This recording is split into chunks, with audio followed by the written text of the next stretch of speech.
नमस्कार, आदाब, सत श्री अकाल। मैं हूं रजिंदर कौर। इससे पहले की वीडियो में हमने बात की थी इंटरमिटेंट फास्टिंग के बारे में। इंटरमिटेंट फास्टिंग है क्या और इसको करने का सही तरीका क्या है।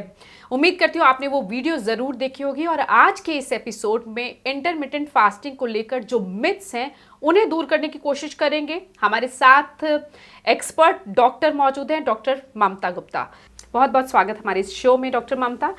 डॉक्टर ममता, इंटरमिटेंट फास्टिंग के बारे में तो हमने इससे पहले एपिसोड में बात की। आपने विस्तार से बताया कि किस तरह से की जा सकती है, सही तरीका क्या है, इसके फ़ायदे क्या हैं।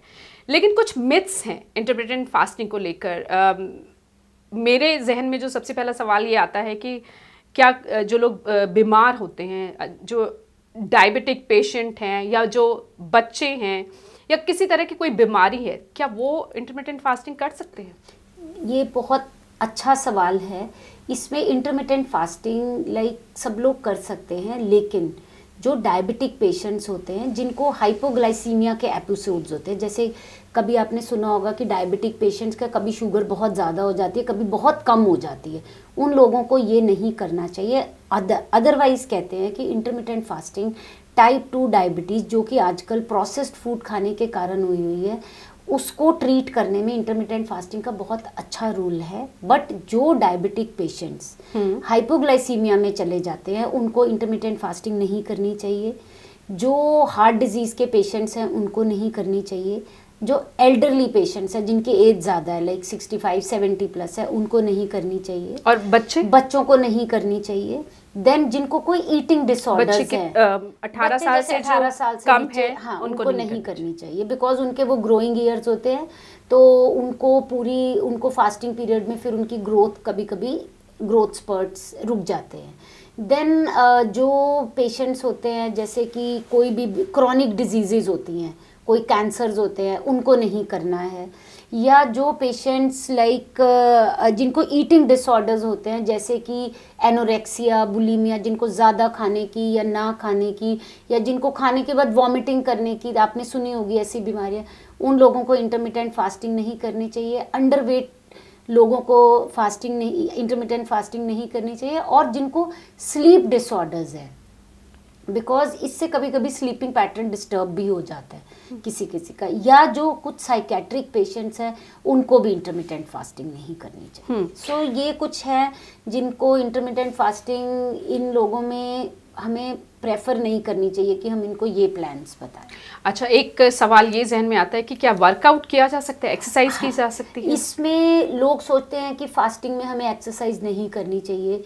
ऐसा कुछ नहीं है। जो इसमें जो अपना इंटरमिटेंट फास्टिंग का जो फास्टिंग पीरियड है, उसमें हम लिक्विड्स लेके, जैसे कि प्लेन वाटर या लेमन वाटर या green tea, green coffee, pre workout को हम ये ब्लैक कॉफ़ी की तरह ब्लैक कॉफ़ी लेके प्री वर्कआउट उसको मान के हम फास्टिंग पीरियड में एक्सरसाइज कर सकते हैं। ड्यूरिंग फास्टिंग मतलब आप लिक्विड्स ले सकते हैं, लिक्विड्स स्टिमुलेंट्स ले सकते हैं, चाय, कॉफी। हाँ, ब्लैक टी, ब्लैक कॉफी, उसमें मिल्क एंड शुगर उसमें नहीं डालना। एंड अगर आप बिल्कुल ब्लैक टी, ब्लैक कॉफी नहीं ले सकते, just half tea spoon milk आप डाल सकते हो, but that is not advisable. But अगर आप उसके बिना नहीं ले सकते तो you can have that before workout. And lemon water and plain water आप ले सकते हो, एंड ग्रीन टी भी आप ले सकते हो ड्यूरिंग एक्सरसाइज। क्या कुछ साइड इफेक्ट्स भी हैं इंटरमिटेंट फास्टिंग के? इसके साइड इफेक्ट्स हैं, बहुत कम साइड इफेक्ट्स हैं।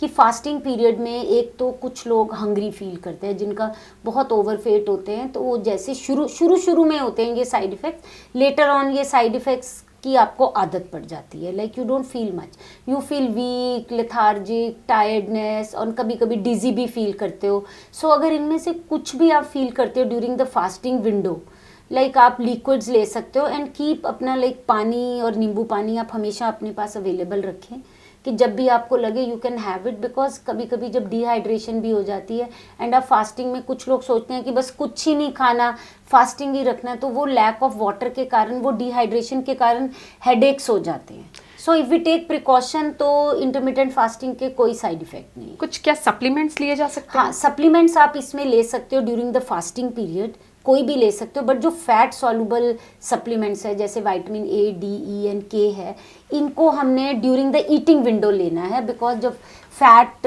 फिल्ड फूड है उसके साथ। क्या इससे मसल लॉस भी होता है? हाँ, कहते हैं कि फास्टिंग में मसल लॉस होता है, बट इंटरमिटेंट फास्टिंग में बिकॉज हमने कैलोरीज अपनी उतनी रखी हैं जितनी हमारी रिक्वायर्ड है, तो फास्टिंग पीरियड में मसल लॉस इतना नहीं होता इसमें। मेटाबॉलिज्म पर कितना असर हाँ, होता है? वो क्या कहते वो हैं कि बढ़ता हाँ, है या कम हाँ, होता है? हमने सुना है कि जब हम फास्टिंग करते हैं तो हमारा मेटाबॉलिज्म स्लो होता है, बट ये एक मिथ है because up to certain period of time अगर हम फास्टिंग करते हैं तो हमारा मेटाबॉलिज्म फास्ट होता है। लेकिन अगर हम एक्सेसिव फास्टिंग करते हैं, लाइक जैसे जैसे कुछ लोग फास्टिंग करते हैं कि हम डाइटिंग कर रहे हैं 4-4 दिन का, उससे बेसिकली आप देखोगे कि उस समय मेटाबॉलिज्म बिल्कुल डाउन चला जाता है।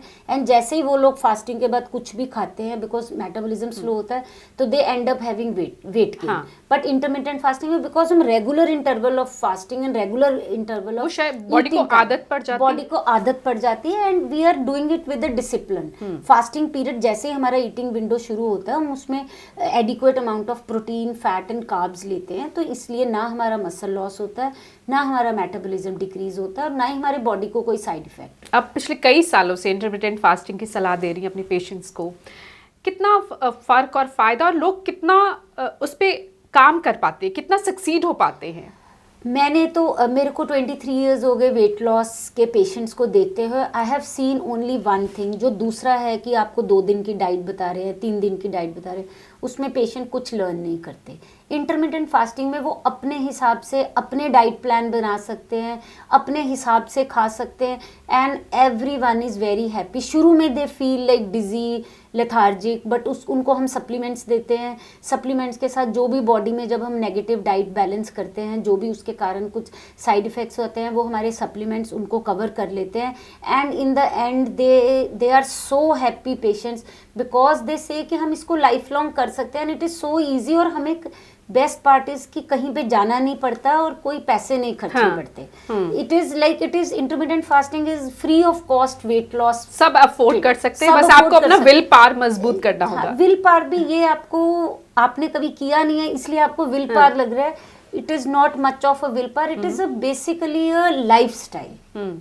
And once you do it, लेकिन जिस लाइफस्टाइल में इस वक्त जो लाइफस्टाइल हम जी रहे हैं, भाग दौड़, रात भर काम किया जा रहा है, कॉर्पोरेट सेक्टर्स में काम करना है, जो लाइफस्टाइल इस वक्त है उससे स्विच करना, हाँ, उसमें ये बहुत हेल्पफुल है। बिकॉज जो कॉर्पोरेट जॉब्स और जो आजकल मॉडर्न वर्ल्ड में, उसमें ये सब लोग रात को पार्टी करना चाहते हैं, रात को खाना खाना चाहते हैं, तो ये उसमें भी हेल्पफुल ही है। Because it is very easy, सारा दिन काम कर रहे हैं, उसमें कुछ खाना नहीं, बस सिप्स ऑफ वाटर या कुछ भी लेते रहो, एंड रात को जब रिलैक्स हो गए, you can have like OMAD plans, like one meal a day plan, and you can have anything, but it has to be healthy.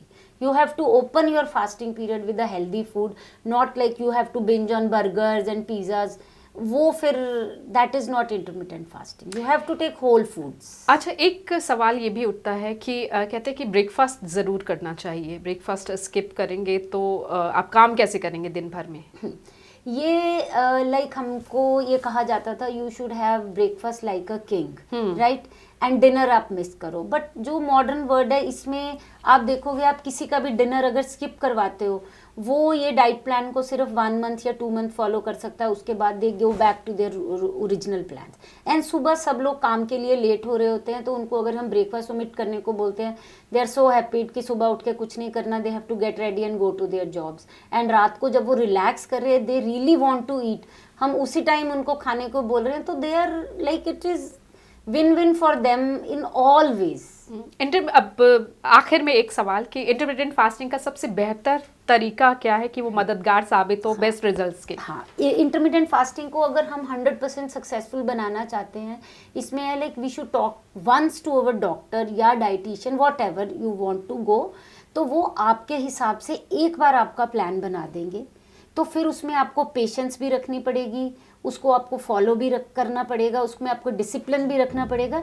You can have a friend of yours, उसका भी आप plan बना सकते हो, and आप competition में you can like do it, and you can follow few apps also जो कि वो डेली डाइट्स बताते हैं, and they are also few of them are free of cost. Like एक जीरो ऐप है, उसमें भी like you can have intermittent fasting के भी प्लान्स अगर आप अपना दिमाग नहीं यूज़ करने से। The only thing is you have to be patient and like discipline, and you, most important is you have to have healthy foods, beverages and water to be ready all the time with you, because अगर वो सब आपके पास available होगा, only then you will be able to succeed in intermittent fasting. बहुत बहुत शुक्रिया doctor ममता गुप्ता, और उम्मीद करते हैं कि हमारे जो दर्शक हमें सुन रहे हैं, देख रहे हैं, उनके लिए ये एपिसोड बेहद फ़ायदेमंद रहा होगा, और तमाम सवाल जो उनके जहन में आ रहे होंगे, उन सवालों का भी जवाब ज़रूर मिल गया होगा। बने रहिए हमारे साथ।